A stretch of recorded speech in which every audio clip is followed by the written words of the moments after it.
All right, welcome to Frank Teaches DevOps, guys. Lovely viewers. Can you hear me, guys? Can you hear me? No time. Can you hear me? Can you hear me? Yes. All right. So today, guys, I want to show us something that is called microservices. All right, microservices.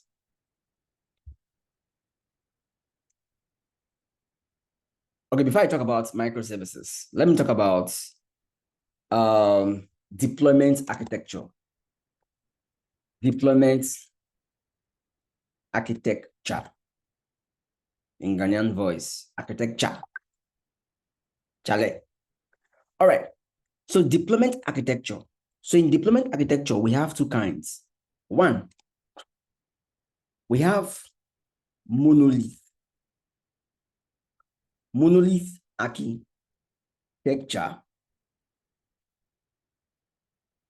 Then two, we have microservices architecture.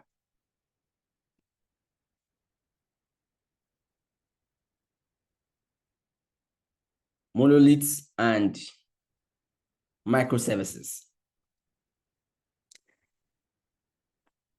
A monolith architecture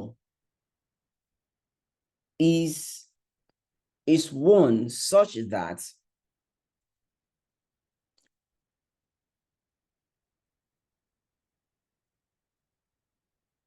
how I'm going to put it. Let me illustrate it.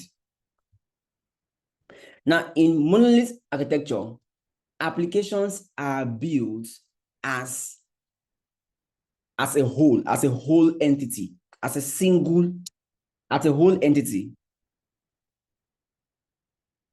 In this type of architecture, the system is built as a whole. It's built as a whole. Now, when we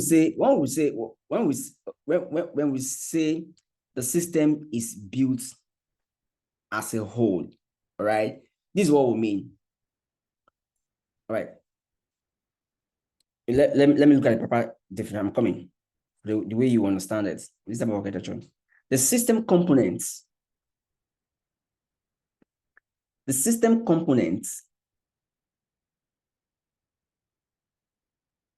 are built as a whole. Now, example of system components are databases.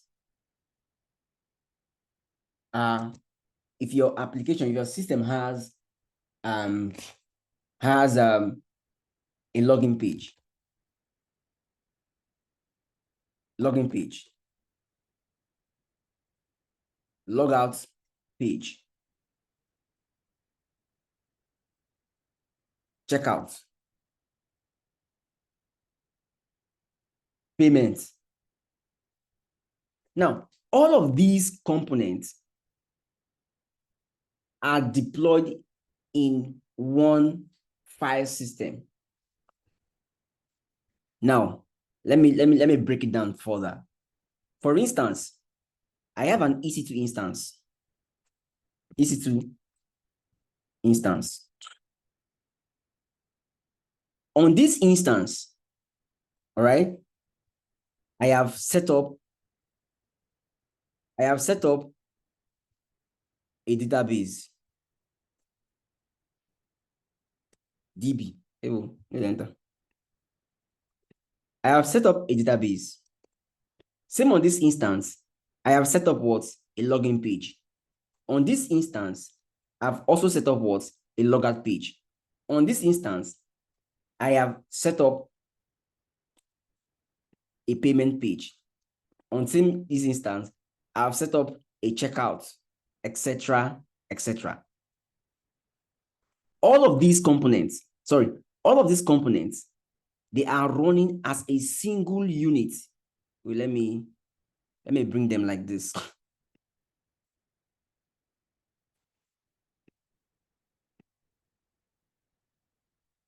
Now, all of these guys, they are running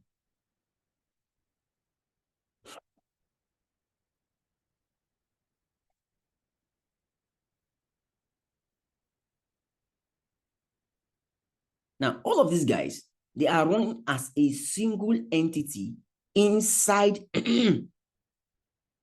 inside of this what? EC2 instance. Inside of this EC2 instance, all of the components are running as a whole and is deployed as a package, as an application, and is running on what? This EC2 instance. This setup is known as monolith, a monolith architecture. Let me look out for a, let's go into Google. Let's look at monolith architecture Wikipedia. Let's see what Wikipedia talked about. A monolith architecture describes buildings which are carved, cast, or excavated from a single piece of material. No. Monolith application. Let's look at this. Monolith application. In software engineering, a monolithic application is a single unified software application which is self-contained and independent from other applications, but typically lacks flexibility. Now, what this thing is trying to say is that all of these components, all right, are unified into a single component that we have here. So this is a monolith architecture. But in the case of a microservices architecture, so a monolith architecture, one of the drawbacks of a monolith architecture, it does not encourage flexibility. Flexibility means that this is the component, one of these components is databases. Now, if I decide today that, okay, I want to do some level of maintenance services on my database. So I cannot isolate the database from the entire system because the database is part of the entire system. So it means if I try to work on the database, I'm going to shut down the entire system. So monolith architecture does not encourage flexibility. So all of these components are not on their own. All right? They are part of a unified system, unified entity. So it means if I'm removing the login page, if there's an issue with the login page, I may have to shut down the entire system to work on just the login page. This is a drawback of a monolith architecture. Now, in the case of a microservice,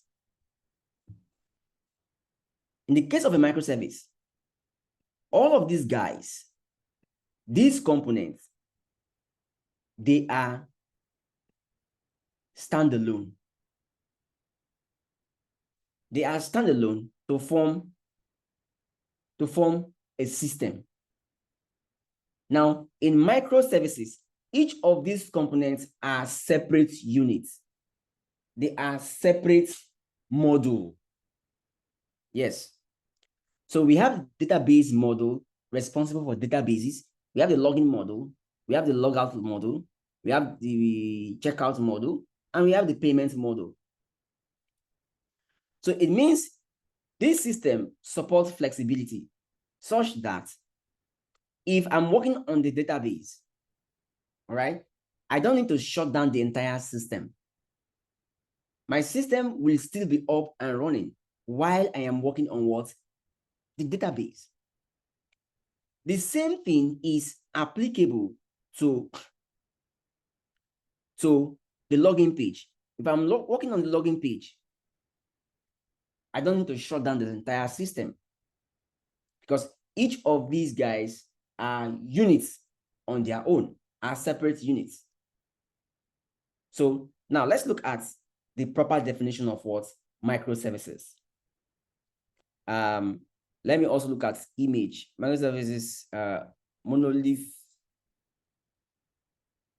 monolith architecture, monolith. Let me look at images.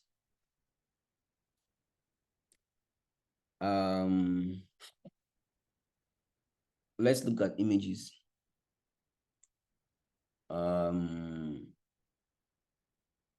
Okay, great. Now look at this now. Still, a monolithic architecture, computer science, core network, 3GB, blah, blah, blah, blah, blah.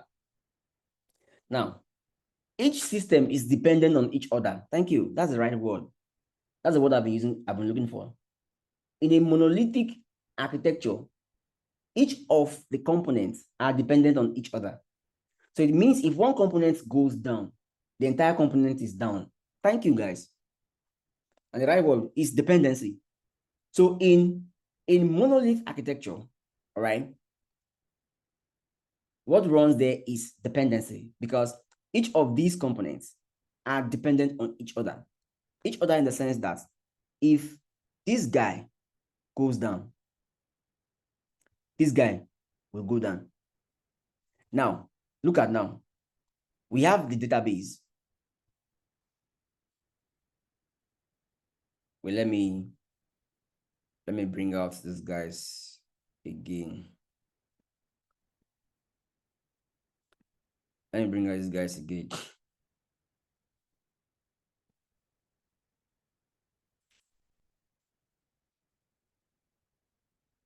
I have a DB.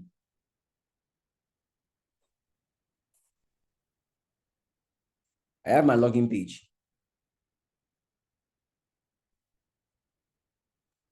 I have logout. I have checkout.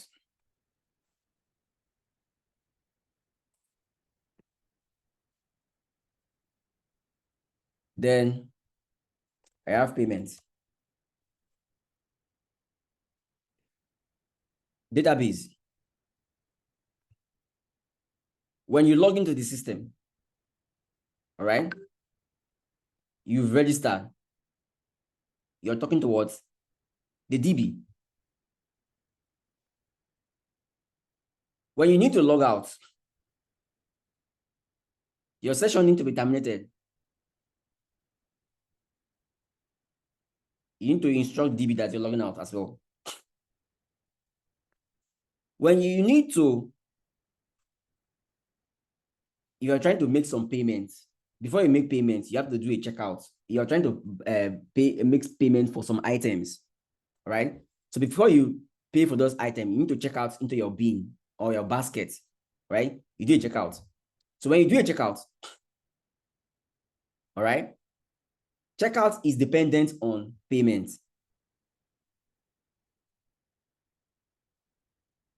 Then payment is dependent on when you do a payment, a record is written into what? A database. A record is saved in the database. Now, this is a monolith architecture.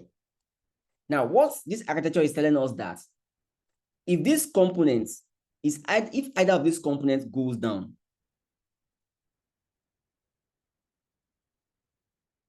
if the payment component goes down, it means you cannot do a checkout. No, not that go down. Let's say you want to perform some maintenance. You want to carry out some maintenance on the payment unit, the payment model. Once this maintenance is ongoing, you can't perform a checkout. Similarly, if the DB goes down, it means that every other component, you can't log in. You can't log in. You can't log out if you're already logging. Or if you're logged out, things just push you out. So this is what a monolith architecture is all about. They are dependent on each other. Now, but in a microservice architecture,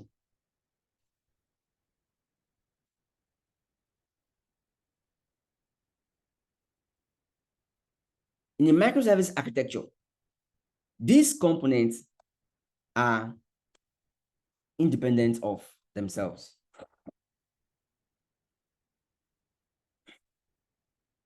They are standalone. They are very separate, but they are performing their required function, their required duties. So it means if the DB goes down, if DB is down, you can still log in. Or if you are working on you're working on maintenance, you're maintaining the database, all right, the application will still be up and running. If you're maintaining the payments page, your application will still be up and running because all of these components are smaller application.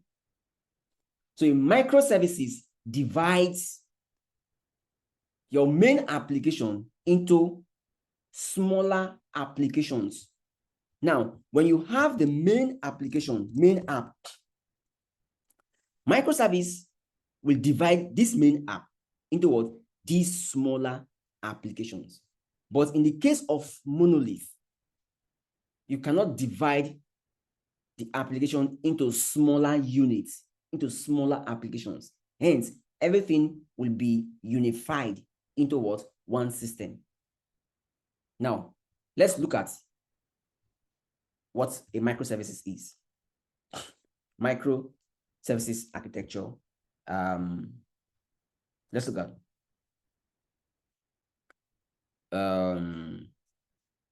what is, okay. A microservice architecture is a type of application architecture where the application is developed as a collection of services. It's a collection, meaning that the main application is divided into smaller applications, as we have here. So these guys are divided into other services. The main service is divided into other services: the login service, the logout service, the DB service, the checkout service, the payment service. This is what microservices is. All right. At this juncture, guys, is there any query? Let's look at images.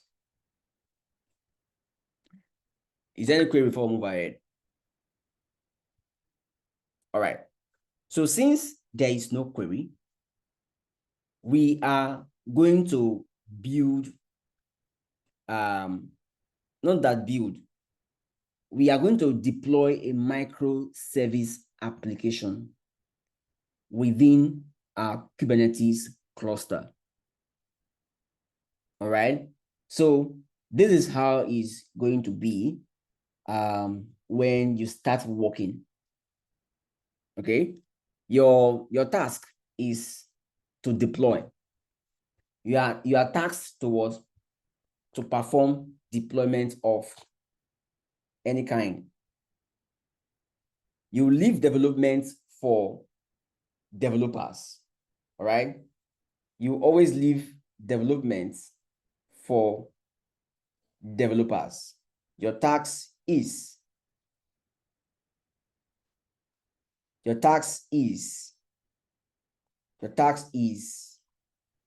to deploy the application. All right. So now I have a microservice application we will be deploying. All right. So before we start deploying that application, I would love to tell us about the application. The application is called a fleet management system. Now, this fleet management system has several components. The fleet management system has several components. Components of the fleet management system. One, it has, let me start with, it has what we call a position simulator. I will explain what this fleet management system is. All right, let me just explain.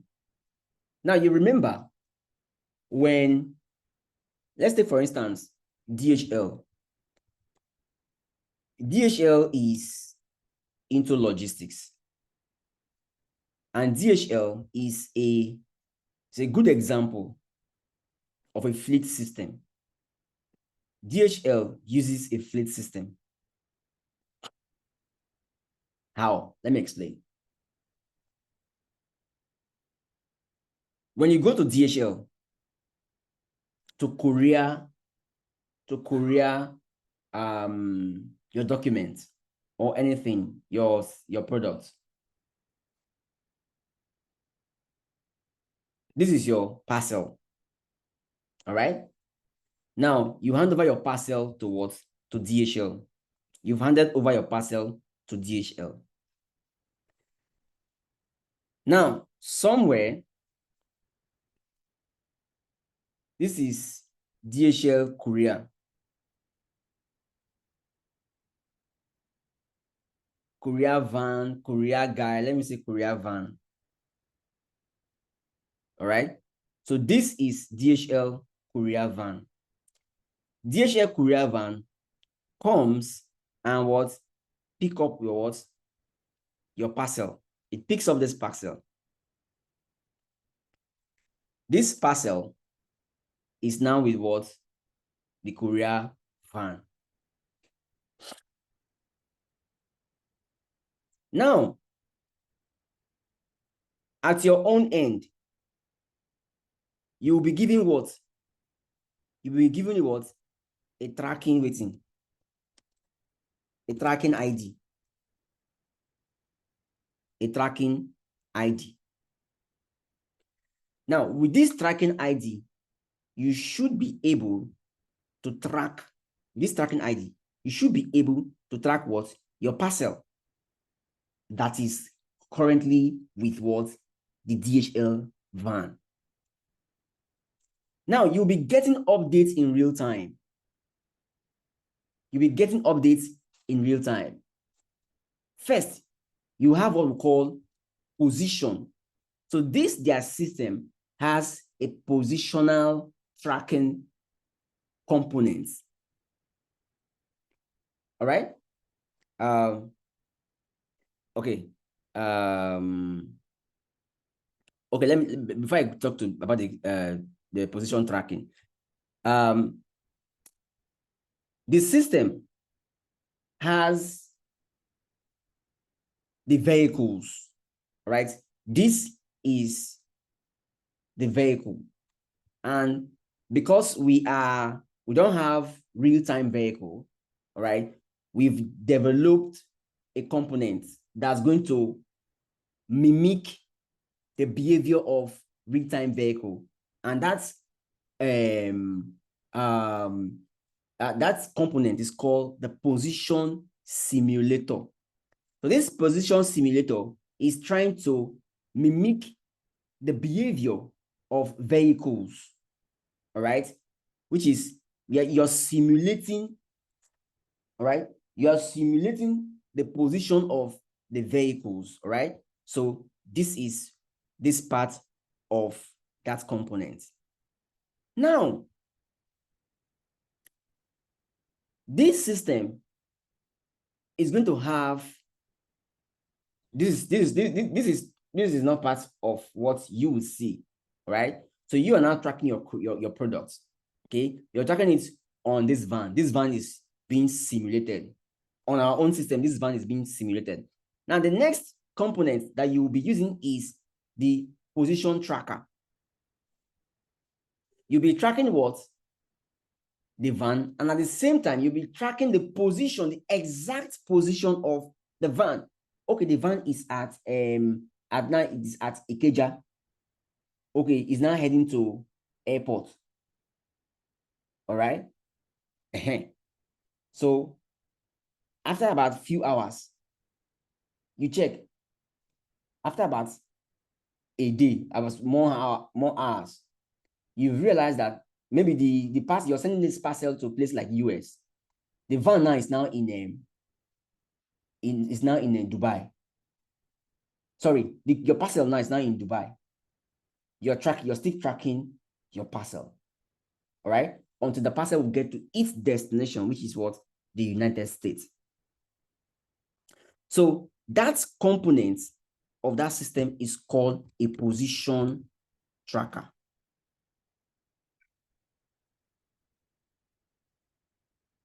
All right. So a position tracker, it reads the position of the vehicles. All right. I will define these components one after the other. Let's just okay, let me be defining them so that you. So these components, all right, is used, all right. It simulates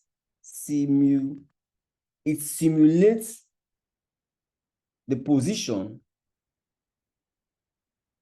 of your courier vehicles, right? Then this component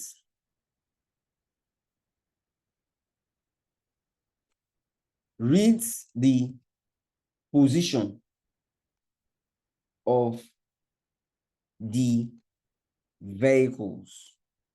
Now, this kind of system, you cannot design this kind of system without using a message broker, a queuing system. A queuing system has to be in place for this system to work effectively. Why? Because the position simulator is writing a lot of data. So the position simulator is writing a lot of data into the web application. I'm coming to that aspect. Now, the position tracker is also writing a lot of data. So if you are using a traditional database system to manage the data coming from the position simulator and the data coming from the position tracker, I bet you that database system is going to crash. It's going to max out. Why? Because these two systems are pushing in a lot of data per seconds. Both longitude, latitude, both different kinds of calculations. Positions are being what? Pushed into the system. So this system, if not properly designed, is going to max out and to go offline. So that's why in a Fleetman management system, when they design this kind of system, they design it with the idea of making use of what we call a message broker. So a message broker, you could also call it a queuing system. Now, let me tell us what a message broker does. That was why the other class, I asked us to go and that assignment. I asked us to go and set up an active MQ. Active message queue. Active MQ. Set it up and play around with it. All right. And I think only one person did that assignment. Only one person did that assignment. All right. So when I say we should do assignments, there's a reason why I say we should do that assignment. All right. It's so that I'll always make reference to it. Okay. All right. Now, because if you had gone ahead to do the assignment, you would have taken the time to read about what a message broker is.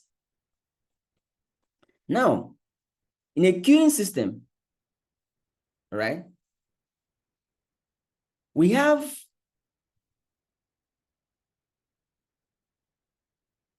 a component called a producer. Then we have another component called a consumer. Guys, be very attentive. Now, without this system, let me explain a system without a message broker, and I will tell us the drawback of such a system. And I'll also explain a system that has a message broker. Let me explain first without a message broker. Let me bring these guys down. Let me bring them down.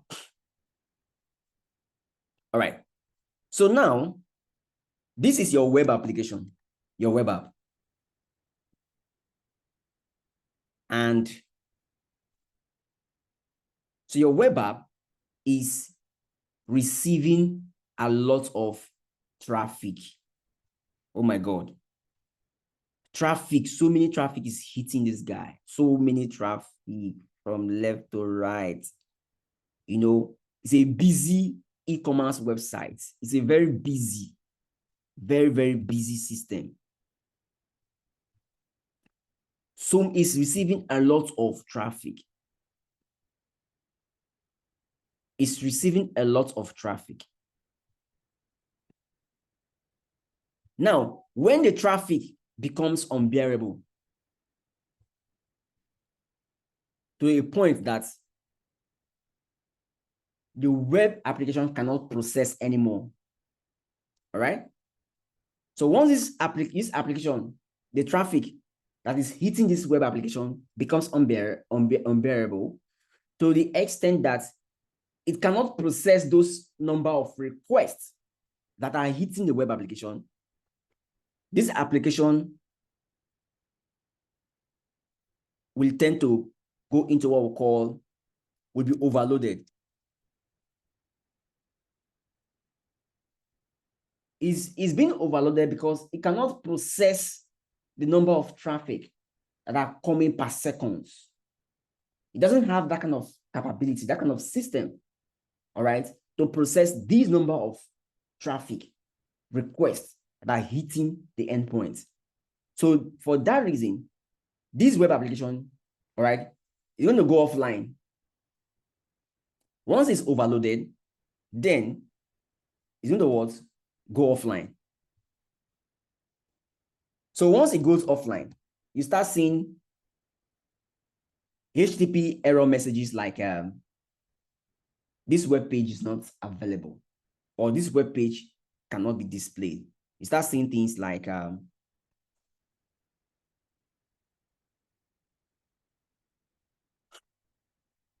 web page cannot be displayed, or the web page is not available.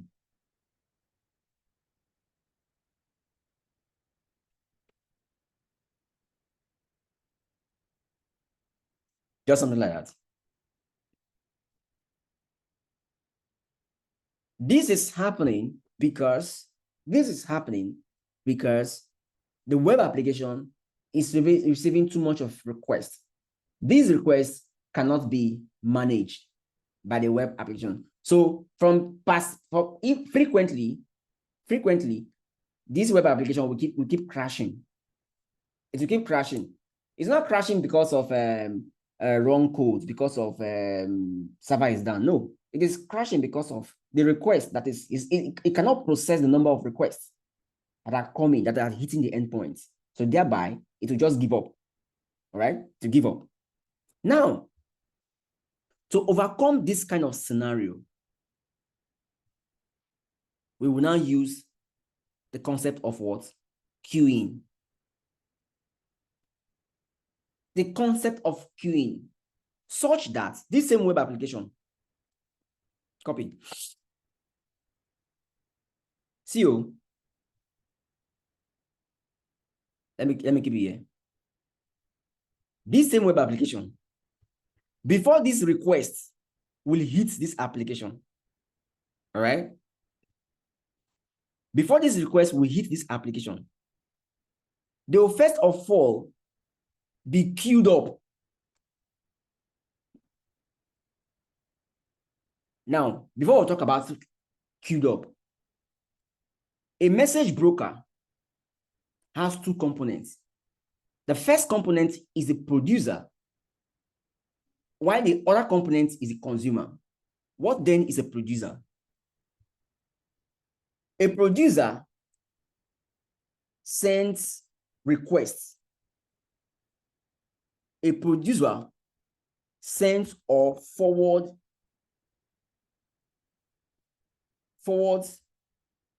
requests into the queue. So when requests try to hit this web application, they first of all go through what? The producer. The producer will now queue all of these requests inside a queue. See you guys.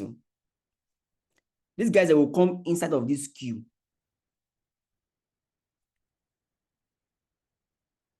Now, let's assume these are the messages that are being queued up.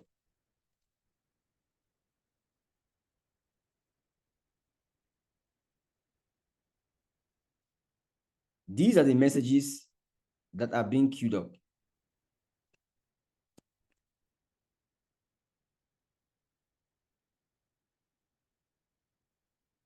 These are the messages that are being queued up instead of what? The queuing system, message broker. So the producer forwards this request into the queue.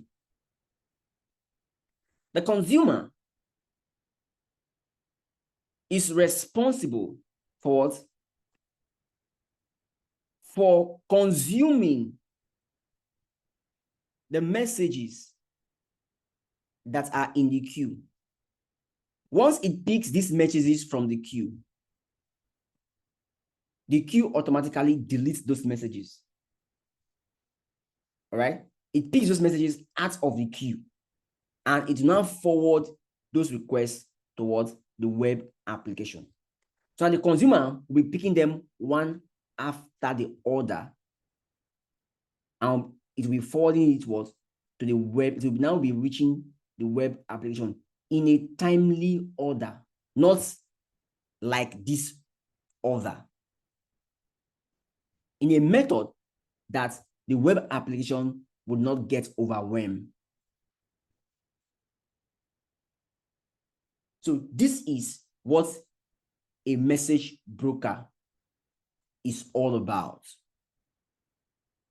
A queuing system.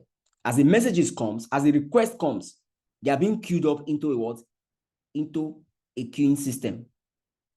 Now, these messages, they will be there in the queuing system until they are being used up. They are being consumed by the consumer. The consumer now will now pick these messages one after the other. One after the other. Out of the queue. One after the other. Oh.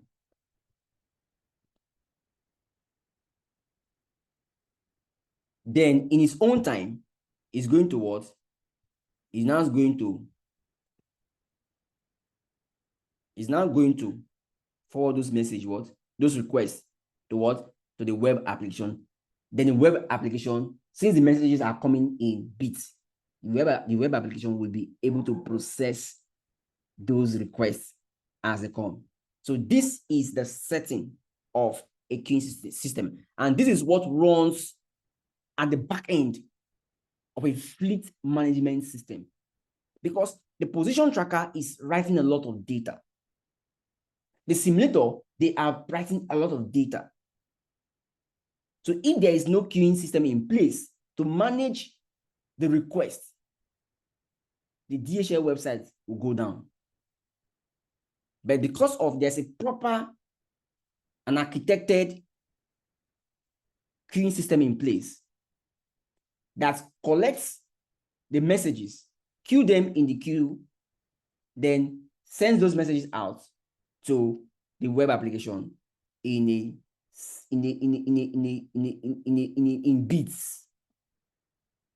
bits, that the web application can process. Guys, is there any query? Is that line clear? All right. Now, as part of the components, we are going to have a queuing system. A queue system.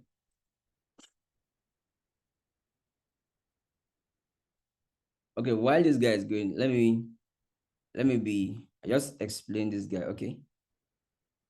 I'm coming on. I'll push this guy down. Bam, bam, bam, bam, bam, bam. Okay, let's continue. Fleets. Okay. All right. So now, let me just draw this architecture of this fleet management system. So I'm going to have a position simulator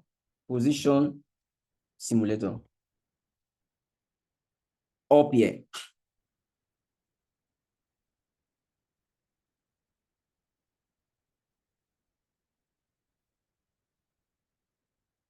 All right. Then below here, I'm going to have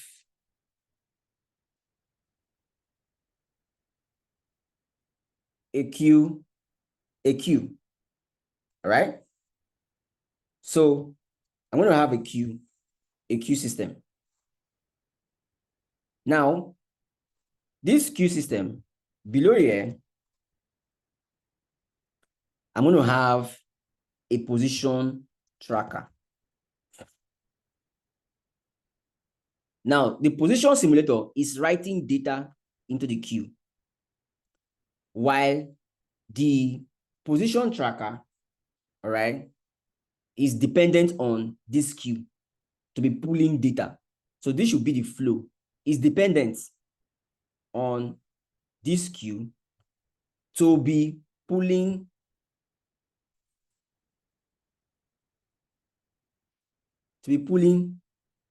data. Is dependent to be pulling what? Data. All right. Now, this system has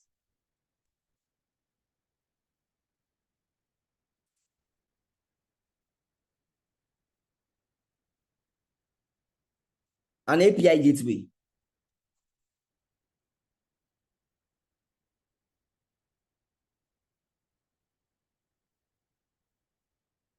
Okay. This component is used to manage the data between the position simulator and tracker. Now we have the next component, which is what? The API gateway.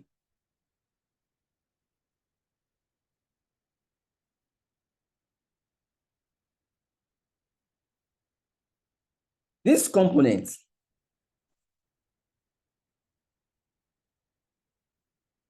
is designed to manage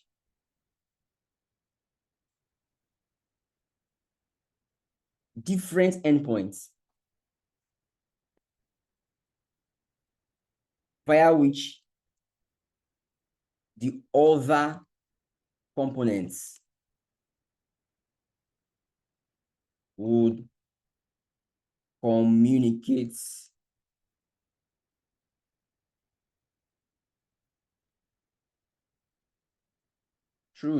via which communicates on. Okay, via which the other components will communicate on. Now, the position tracker talks directly to the API gateway. So this is the flow.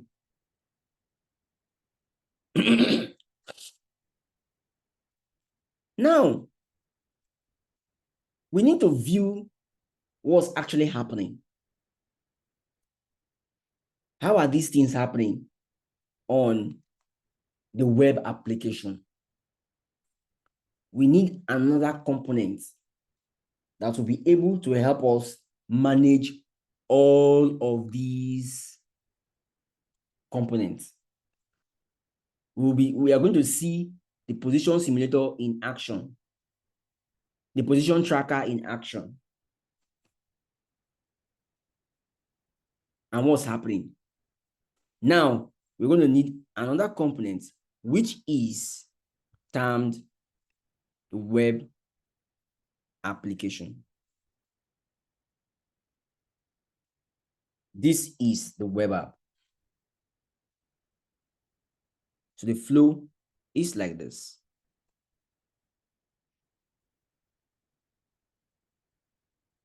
All right. So all of these will be displayed on our web application. This is the top level architecture of the Fleetman management system. The Fleetman management system. Before we start implementing this stuff, deploying these components into a Kubernetes architecture, Kubernetes cluster, web app. Is there any query?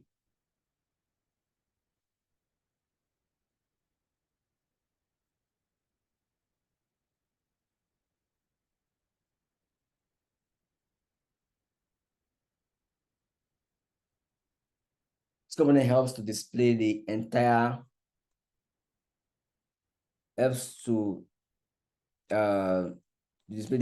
processes,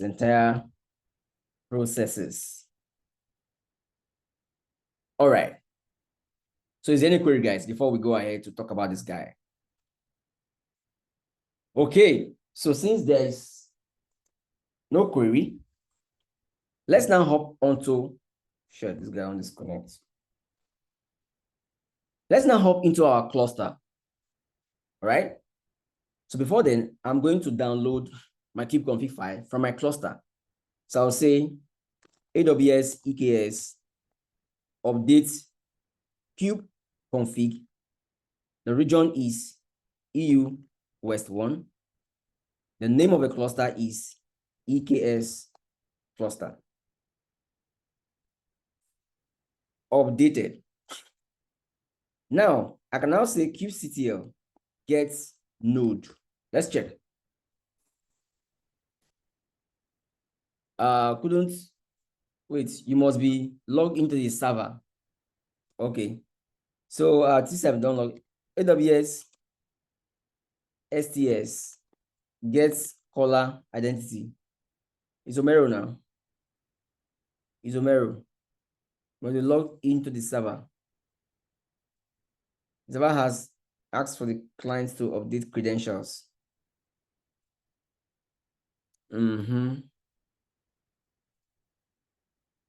I do it again?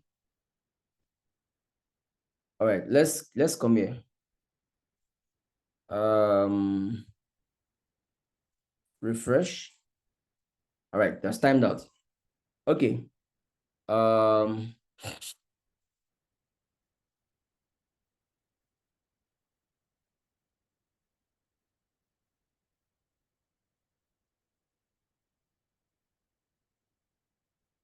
Reload. Let's try again. Get node, sorry.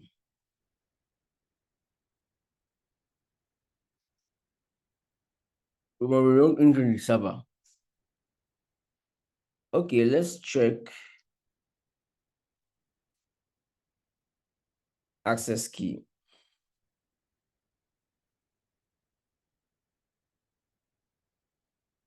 Omero set credential. Let me delete this one. Deactivate. Oh, it's okay. Okay, now different thing. Okay. On the one down now. So, but I think say I've done authenticate though. I thought but I did now. Okay. Come here. AWS configure. Paste. QP. Copy. Paste, enter. Now, kubectl get node.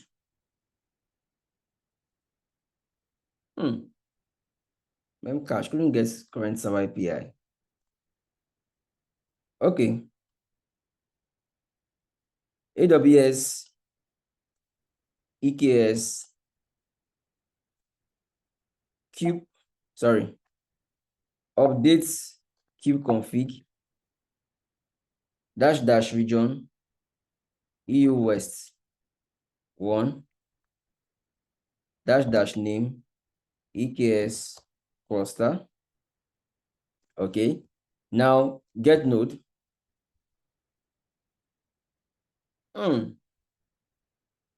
Java has asked for the client to provide credentials. Because I think check the name of the cluster itself. Maybe it's kind of. I think I had similar issues. EKS cluster. EKS cluster now. EKS cluster. And the name is that now. That's the name. Dow. That's the name.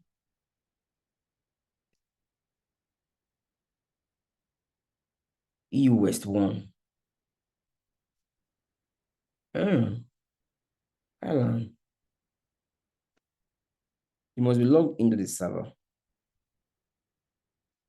Provide credentials.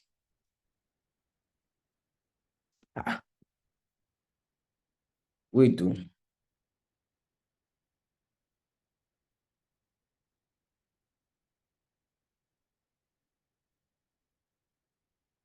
kubectl cluster info. Okay.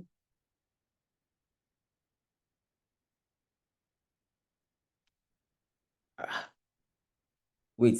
AWS STS gets caller identity. Something's happening somewhere. Okay. CRN. This is the access key that is there. And wait, guys. There's something happening somewhere. So I'll go to .aws. All right. I'll go to credential. Guys, watch you. Because when I tried to run STS again, I'm still seeing CRN. Because if you check here, it's not CRN, it's P7H. That's the access key. So I don't know why it's picking. It's P7H now. P7H is here. But when I do AWS STS gets caller identity, it's picking CRM. So this is what we need to do. All right. Cat credentials. Cat config. EU West 1. Ba, ba, ba, ba, ba, ba, ba, ba, ba, ba, ba. Who is this now, guy?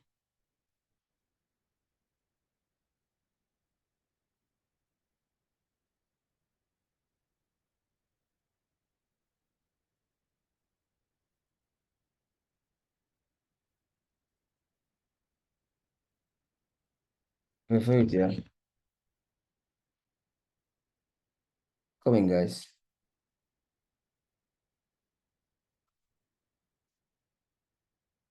One sec, guys, please.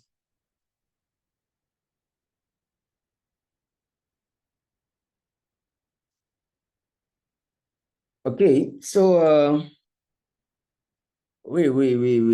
It's not matching. It's not matching what we have. 689.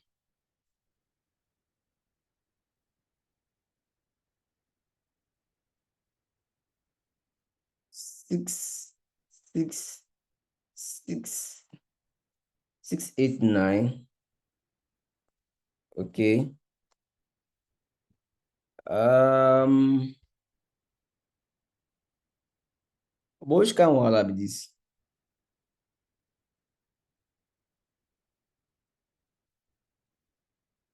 Which wahala be this? Wait, oh.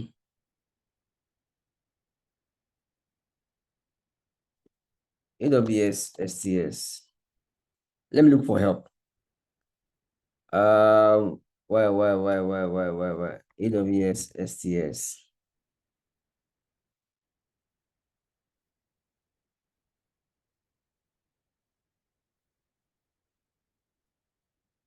Okay. Assume role. Get session token. Oh, but these are all. Oh. Assume role with Samuel with web identity. The code authorization message. Get access key. Get caller identity. Get federation token. Damn.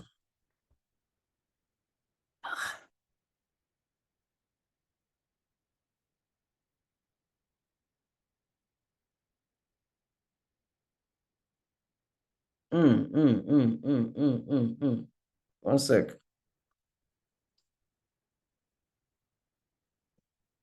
One second.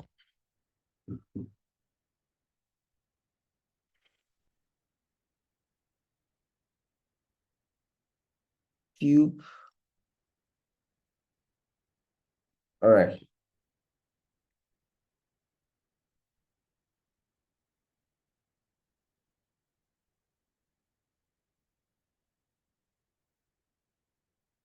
Okay. Okay. All right. So let's so I deleted that folder, that .aws folder, right? Because that will be the last resort. So let's take it again. AWS configure.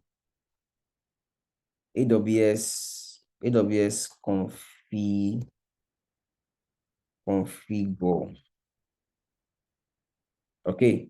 I think everything is clear now. Everything is clean. So let's see EU West 1 and then JSON. All right. So AWS STS gets caller identity. Ta ta ta.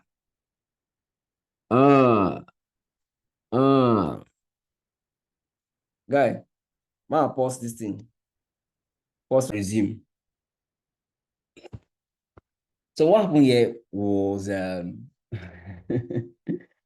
what happened there was the user I thought is Omero. He's not the one who created the cluster, right? But rather my main organizational user, right? Because we have multiple accounts in this organization.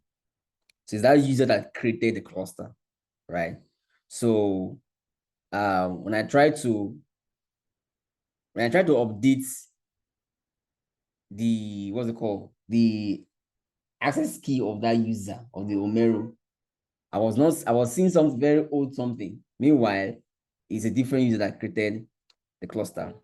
All right, guys. So I still have that part which I will have to put us through. I'll look into it. Maybe in our next class. I'll see how I can update us on that aspect. All right. All right, great. So let's run this guy again. I pray this doesn't time out. All right. So great. So coming back to our architecture, right? So we want to deploy each of these components. We're going to start with what? The position simulator, then move. We can start with the queue. Just start with the queue. So go to my system. I'll make a directory. Let me call it Fleetman. And I'll change into Fleetman.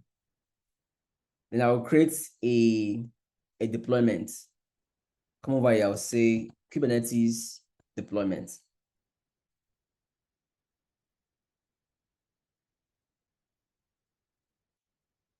So I'll copy this deployment, copied.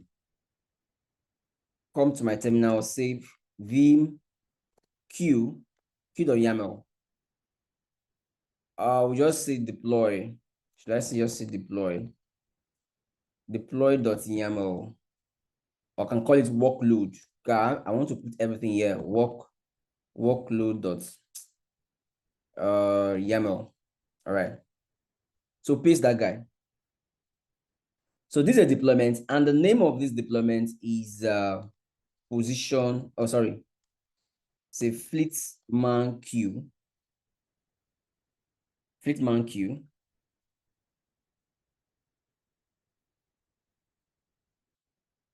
So the app is queue. The label is queue. I can still give it Fleetman queue. Sorry. Fleetman queue. Number of replica, I just need one. Matching labels. Fleetman queue. Fleetman queue. The container name is Fleetman queue. Then the image. So we are using an queue. Right. So don't need these guys. All right. So escape, save and quit.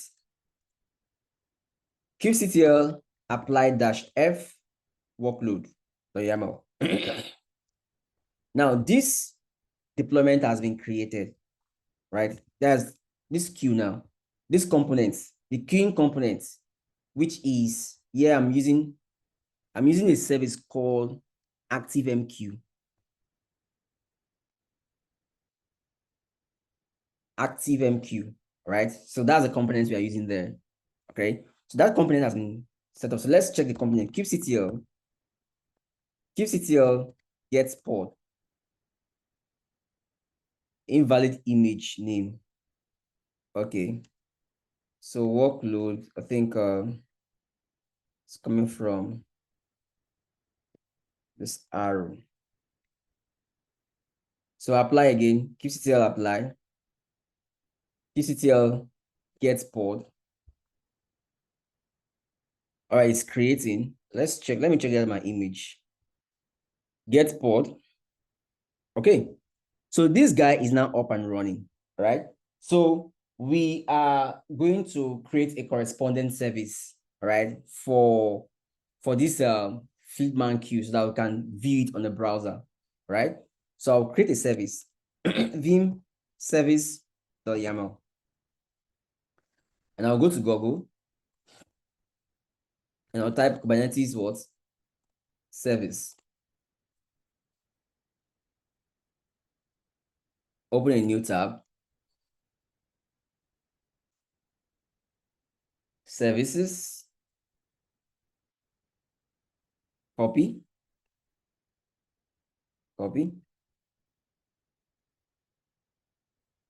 And paste. So this the service name is going to be Fleetman queue. Fleetman queue. Then the selector, remember we created a label of app Fleetman queue. So the value is going to be Fleetman queue. Then the protocol, you can say HTTP or TCP as the case may be, TCP. Then the port, the ActiveMQ has two ports. It has 8161 and 61616. So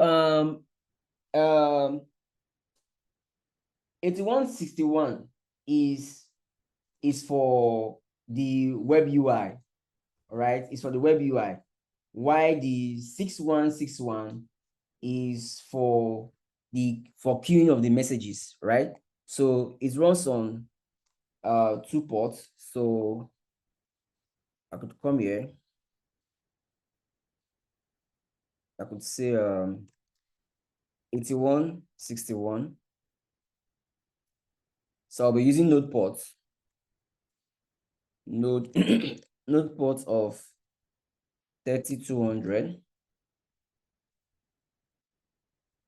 Then I need to specify two ports as well, dual ports. So I can use name in place of this guy. Name is that. Then another name could be, I can call it endpoint. Then the port number, the port is 61616, right? Then the type of the port is node port. I think that's it. Escape, save and quit. So I'm now saying what? kubectl apply -f service.yaml. So this guy has been created. So if I say kubectl get service, I should see my service, right? So my ActiveMQ is running on 8161, while the message flow from the queue runs on what? 616. So let's see how we can access this this pod, right? The ActiveMQ pod on the browser on 3200. So I'm going to do kubectl get pod all wide. So I want to look on the cluster that is running this guy. So sorry, the node is 3.165. So I'll go to my browser, not my browser, AWS console, 3.165. So copy this public IP. Let's close some of these guys. Close. Column 3000, no, 3200. All right. So this guy will not come up until we go and update the security group. All right. So click on it, come to actions, go to security, modify, change security group. All right. So I'm going to be adding a security group. I'll say Frank SG, add, then save. So the moment that is saved, ActiveMQ should, let's see. All right. So now our ActiveMQ is up. All right. So I'll click on what? Manage ActiveMQ broker. All right. So once I click on that guy to give me a page to log in. So by default, ActiveMQ, the username is admin and the password is admin by default, guys. Click on sign in. So the moment I sign in, I'm going to get, then I go to a queue, go to queues, click on queues. So click on queue. So you can see my queue is empty. Name, number of pending messages, number of consumers, message and queue, messages that are already in the queue, messages dequeued, messages that have been consumed from the queue, right? So this guy is empty. So far, we have deployed what the first component.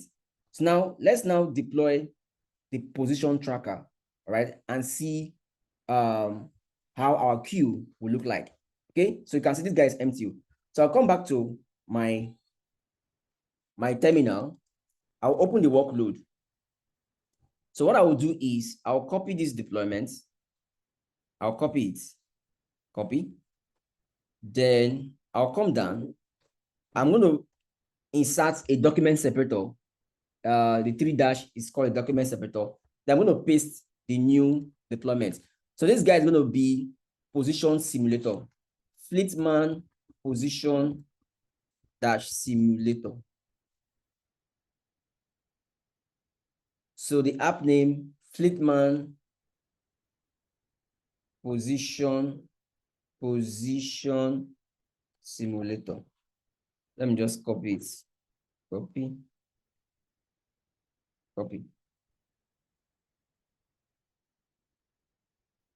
Paste. Paste. Paste. Now the image is going to change. So our image will be position simulator is Fleetman position simulator release 1. All right. Fleetman position simulator. Great. Now this guy uses an environment variable, right? It is the way the owner of this application has set up these this service, right? So without the environment variable, this guy will not be able to run. But let's run this application without the environment variable and see what happens. So I'll say kubectl apply -f workload, right? So the Fleetman position simulator has been created. So if I say kubectl get pod, let's check. So you see that I'm having an error already. So let's describe the error. Let's see what's happening. So I'll say kubectl describe pod, then the pod name. Let's see what's happening. I can first check the logs. Let me first check the logs. kubectl logs. So now the log is, let's see what it's showing.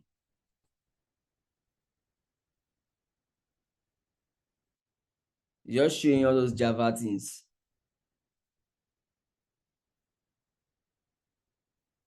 We're not seeing anything from this log. Let's check, let's describe this pod. Let's describe the pod. So kubectl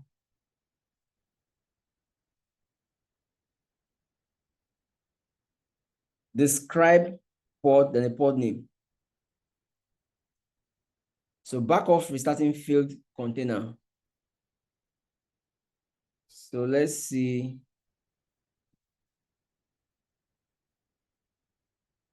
Using error. So we don't have any much reason, right? But what's stopping the container from running is the environment variable. It's just like when you want to run a MySQL container, and if you don't give the environment variable of password or root, right, it's going to fail. So similar thing is happening to this container, right? So I'll go back to this file and give an environment variable, all right? So I'm going to come down and I would say env column. Name of the environment variable is, I'll share all of these guys, is Spring Profile Active. Copy. That's the name. Then the value is production microservice. The value is production microservice. All right. So let's escape and save and quit. So far, if you look on our queue, because there was an error message, the position tracker has not started running yet. So kubectl apply -f -f workload. All right, so let's see now. kubectl gets pod. Simulate crash loop container creating. Let's see. So now this guy is now running. The position simulator is now running. So let's come to our ActiveMQ, our queuing now. Let's see if this guy have started writing data into what? Into the queue. If I refresh this guy now, can you see what's happening? So this guy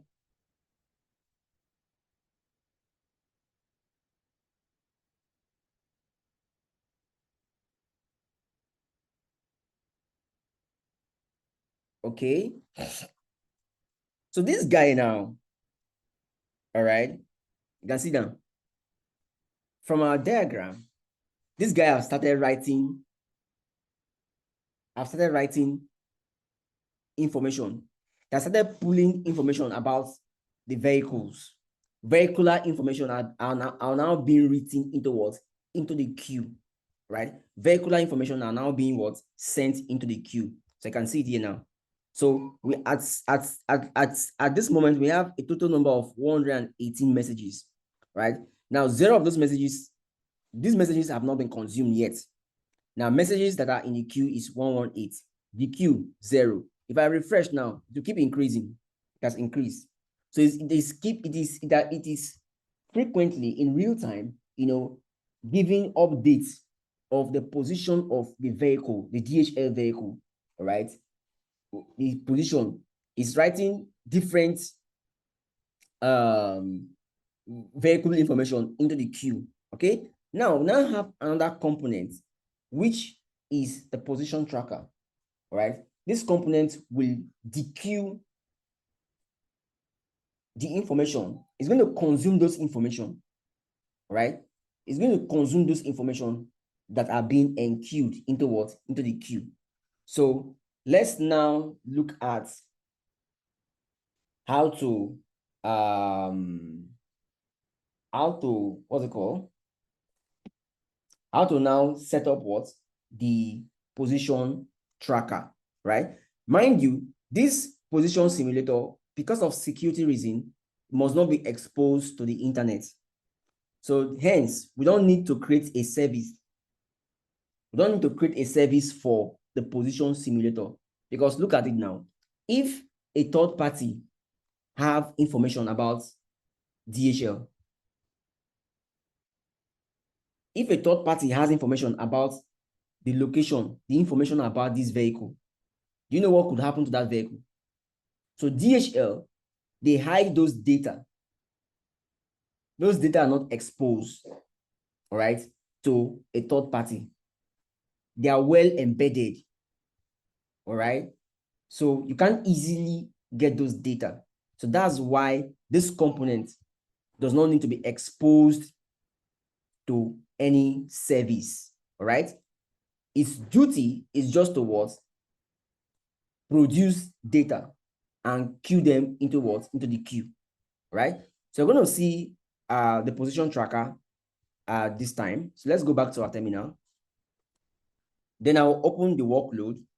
So similar thing, I'll copy this manifest for the simulator.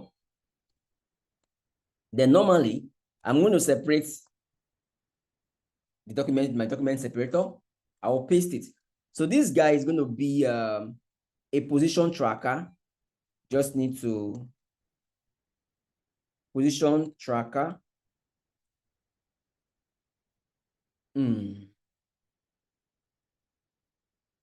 Position tracker.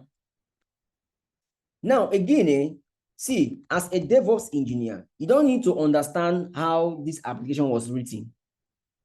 It is none of your business. All right? It's none of your business. No concern you. The developer's business, is the developer's headache. The developer must have written this code, everything. Now, he will now send this code. He will commit this code in GitHub. He will now tell you that, Toby, you can now deploy that these are the components you need to deploy. First, you have to deploy the message, the active MQ components, the message broker components. Secondly, you have to deploy the position tracker. Thirdly, you have to deploy the position tracker. Then fourth, you have to deploy the API gateway. Then the last, you have to deploy the web application. So this is the flow. The developer is going to tell you what to do, how to deploy it in that sequence, all right? So it is in your own position, jurisdiction, all right, to now start writing the necessary DevOps files to deploy the application, all right? Great. So all of these will have to be what? Automated, okay? When we get to Jenkins, and at the end of Jenkins, we shall set up continuous deployment, right? In that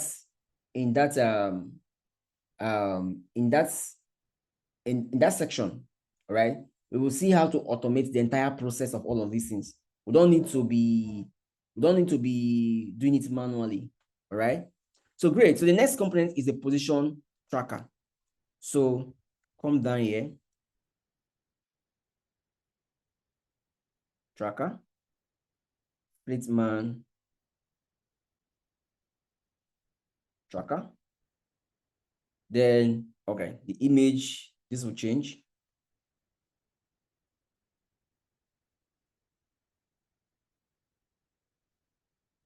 Tracker. Okay, same thing remains. So escape, save, and quit. Now let's apply kubectl apply -f workload. Created. Now kubectl gets pod. So our position tracker is now running. So if I go to this broker now, this message queue, if I refresh now, you see that all of these messages that have been in the queue will now start being consumed by what? By the position tracker. So if I refresh, can you see now? So far, we just have one message. One message. Now there's one consumer now, right? There's one consumer, which is the position tracker. Messages enqueued. Messages dequeued. So all of these messages, all of these pending messages that were here have now been what? Consumed by the consumer.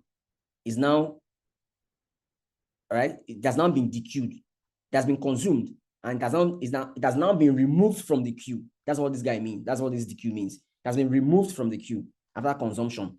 If I refresh now, so this is what you keep seeing.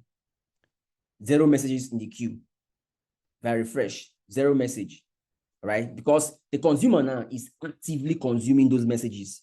You can see, and the queue is increasing. You can see, if I refresh, it's increasing. So you can see that at this juncture, both the position simulator and the position tracker are writing and collecting data from the queue simultaneously. So now let's see information about these vehicles, right? We want to actually view information about this vehicle. So for that reason, we are going to create because this guy is a REST API, right? So we're going to create a service.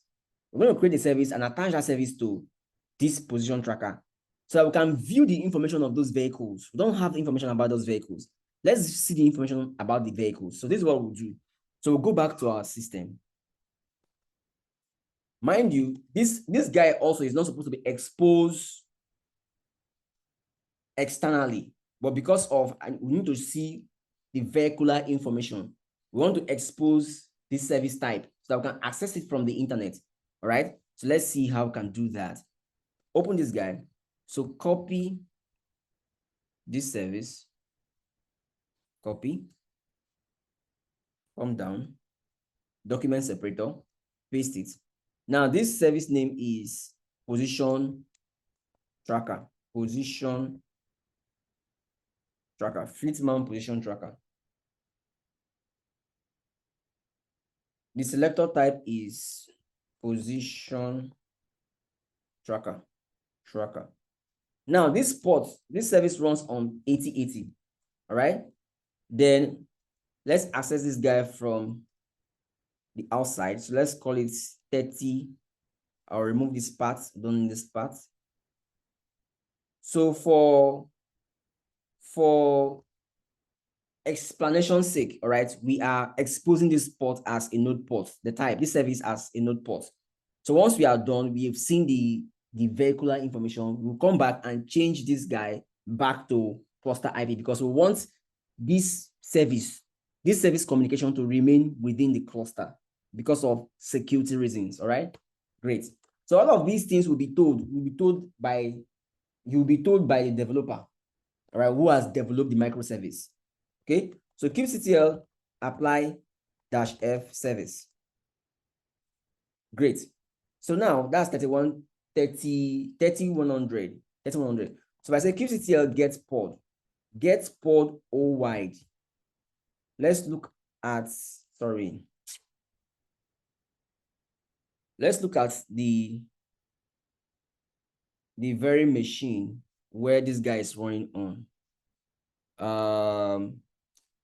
Fleetman position tracker is running on 165, the same, right? The same as the queue. So I'll duplicate this guy. Then the port number is the port is 3100. Enter. So now this application, what's it called? The Fleetman position tracker was developed using Spring Boot. All right, Spring Boot. So this message you are seeing is a default message from Spring Boot to tell you that the application is working. It's just like when we install Apache. All right, Apache will display that Apache welcome page to tell you that yes, your installation was successful. That's what this message implies here. It's telling us that the deployment of this Spring Boot application was successful. So this is the kind of a landing page from Spring Boot. So now I need to access those vehicles. So I will say /vehicles. So this is an API. Then there's a vehicle called city truck. This city truck is case sensitive. City truck. So if I hit enter, I should get the vehicular information. Now, this is the vehicular information for this city truck. Let's check now. So this vehicle is running on latitude 53 points. This. That's latitude. Longitude -1. Then timestamp, the current time at which this vehicle is running is this. And the speed at which this vehicle is on is 0. This kilometer per hour, be whatever. If I refresh this thing now, this data will change. If I refresh, can you see those data? The speed now is this guy is now on very high speed. The speed now is now 4 km per hour. If I refresh, that's gone down. That's reduced speed. That's reduced. All right. So this is how you get those information, right? So we are now getting what? The information from what? The vehicle. We are now getting the vehicular information, vehicular details, right? So we are going to go back to our system and then go back to services. Change this service type to what? Cluster IP, because we don't want to expose this position tracker to the internet, all right? So we need to remove this part. Escape, save and quit. So kubectl apply service. Great. It has been configured. So if I come back here and refresh, it will soon go down. To go down, don't worry. To go down. Why is this still showing? It's cached somewhere. All right.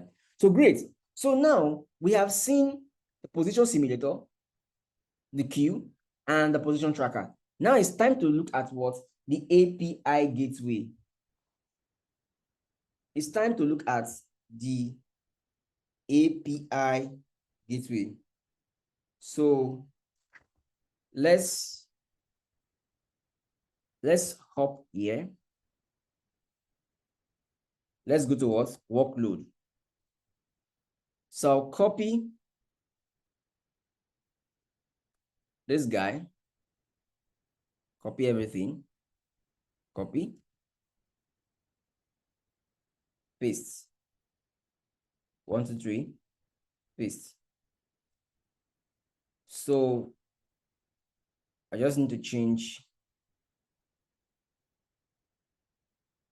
Fleetman API gateway. Copy.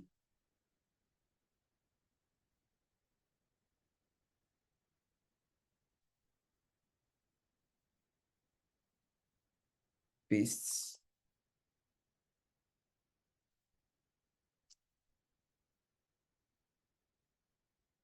Copy.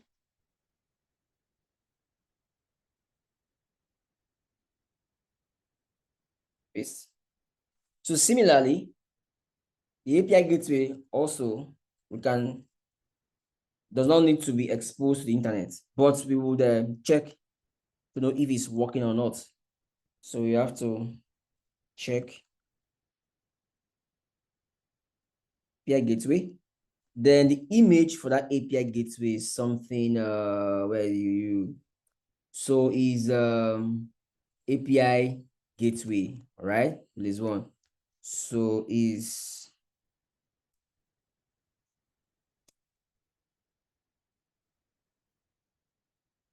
okay. Same environment variables, right? Escape, save and quit. So kubectl apply -f workload. Great. Now kubectl gets pod. Let's check. Is creating, the API gateway is creating, right? The API gateway is now up and running. So we are going to create similar service, right, for the API gateway. So let's check. Let's check. Bam, bam, bam, bam, bam, bam, bam, bam, bam, bam, bam, bam. Okay, go to services, then copy this guy, copy,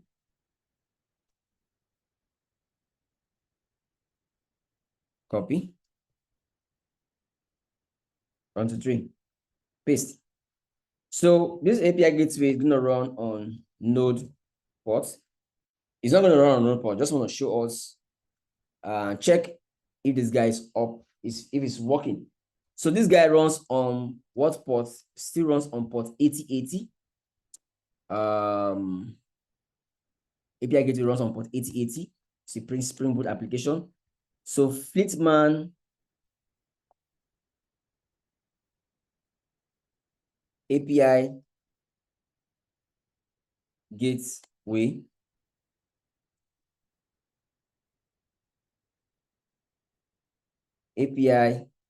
gateway, right? Great. Then the node port is 3300. Escape, save and quit. Let's apply -f service.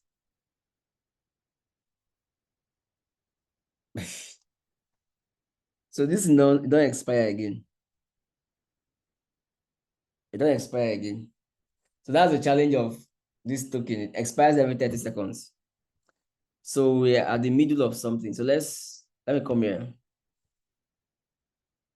Pick a new one. Don't finish. I can't see it.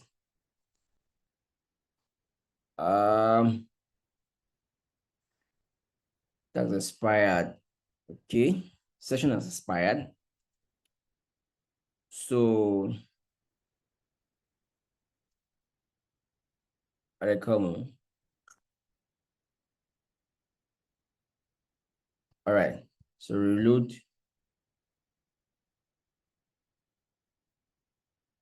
Reloaded. Great.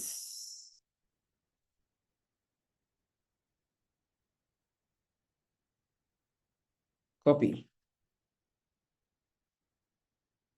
pwd, so vim AWS credential. So I'm removing this guy.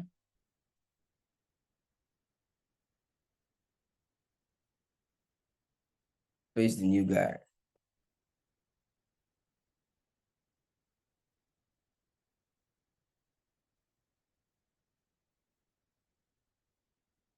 Escape, save and quit. All right. kubectl apply. All right. So this guy has been created. Okay. So kubectl gets pod. Great. So let's see kubectl-o wide. Let's see where this API gateway is running. So API gateway, which is this, is running on the same this guy, right? Same this guy. So I'm going to let me leave that vehicle. Let me see something. 3300. Okay, let me remove that vehicle. Remove vehicle. Enter. All right. So this is the API gateway, right? So this is Fleetman API gateway. So it is actually working. So it is receiving data and it's also what sending data. So it's giving us the current date and time, right? So if I refresh, my time is changing. It's giving us current date and time, which shows that this API gateway is working. So what I will do is I'm going to cut off that service. So I'll go to services. I want to change it back to what? Cluster IP. So I just wanted to show us that it is up and running. So change this guy to cluster IP. Cluster IP. Escape, save, and quit. Now reapply. kubectl apply. Your service created. Great. So now the last component in here is what? The web application. Web application. So I'll go back. I'll go to what? Vim workload. Then I'll copy all of these. Right click, copy. Then I'll paste 1, 2, 3, paste. So this guy is going to be Fleetman web app. Web app. So this guy is going to be web app.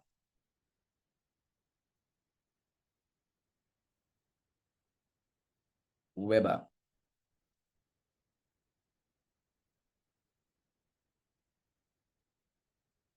Web app. The container name is web app. All right. Yeah. Great. Everything remains. Okay. The image also changes. Fleetman web app. Web app. Escape, save and quit. So we are going to create a corresponding service for this guy. So let me apply kubectl apply -f workload created. All right. So open services. Let's check kubectl get pod. Okay, it's a wrong image. Let's check the image. Let's check the image. Web app, where are you? Web app. Okay. Okay, it's -angular. All right. Web app. KS Fleetman. Wait, what's there? Workload.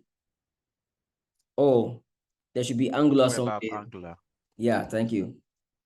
Angular. Angular. Escape, save, and quit. Let's apply. Apply. Created. Let's get it. kubectl get pod. All right, so let's wait. It's been creating. It's been created. All right, it's now up and running. All right, so we have to create a service. All right, so since it is a web application, this guy is going to be running on what? On port 80. So copy this guy. Copy.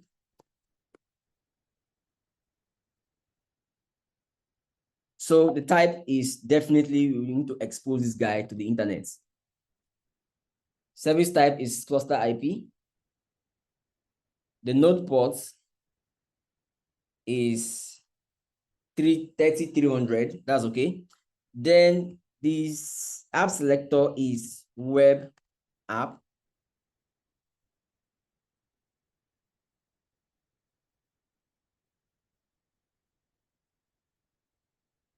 Web app. Great. Escape. Sorry, it runs on port 80. Runs on port 80. Escape, save and quit. Let's apply. kubectl apply -f service. Perfect. Now let's look at the kubectl, the node which this guy is running on, -o wide. So where's our web app? Web app. These are web app. Web app is running on the same node. All right, the same node. So I'll duplicate this guy. I'll just refresh this guy. Once I refresh this guy now, so we are going to see our web application. So now these are the vehicular information. Look at it. See, let me show you something. If I decide to go here now, let me let me let me delete those. Let me delete. What I'll do is let me delete the position tracker. Let me delete everything here. Position tracker, the queue, position simulator, all right? And leave only the web app. Let's see what happens. Let's see how it is. So I'll come here. I'll say keep still get deployments. So I have this deployments. I want to delete this deployment. So if I delete this deployment, definitely to delete the pod. All right. So I say keep ctl, delete deploy, then deployment name. So I want to delete Fleetman, position simulator. I also need to delete, I can pass all at the same time. Tracker. Then I also need to delete. Okay, let me just delete those guys. All right. Even if, okay, let me just only delete even simulator. Deleted. Now I say keep ctl,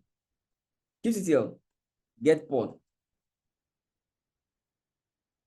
So position simulator is deleted, right? Now, if I go to my queue, if I refresh, this guy will stop writing data. Refresh. What are you seeing? So at this juncture now, this guy has been cut off. This guy has been actually cut off. So the queue is not getting updates anymore. There's no other updates. It's just static. All right? It's just static. Now, if I go to my web browser, if I refresh, I'm not getting any vehicular information. Do you see the whole thing?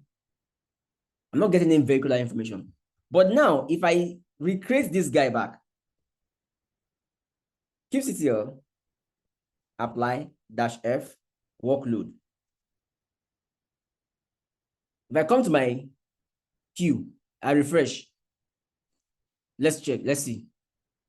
Data has come. Data has come. Now go to your web. Before even coming, yes, data has already started populating. So this is what we call a full-fledged microservices application. All right. This is DHL.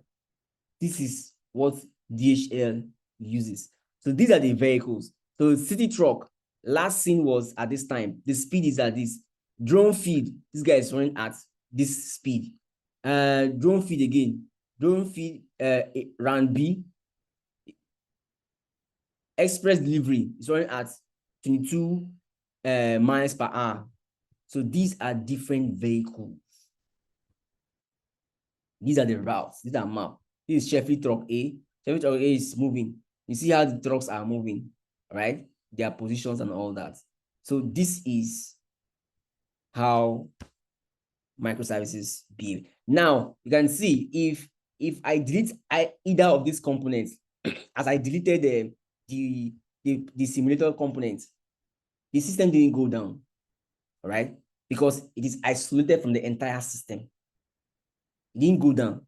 The system is still up, but that functionality, you don't get that functionality which that component brings into the system. But to say the system will shut down, it's not going to shut down. That is the beauty of building a microservices application. At this juncture, guys, is there any further doubt before I call it a day?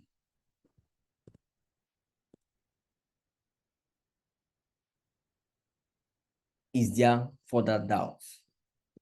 All right. So if there's no question, I want to bring today's session to a close. And we'd love to see you guys tomorrow. So let me stop the recording.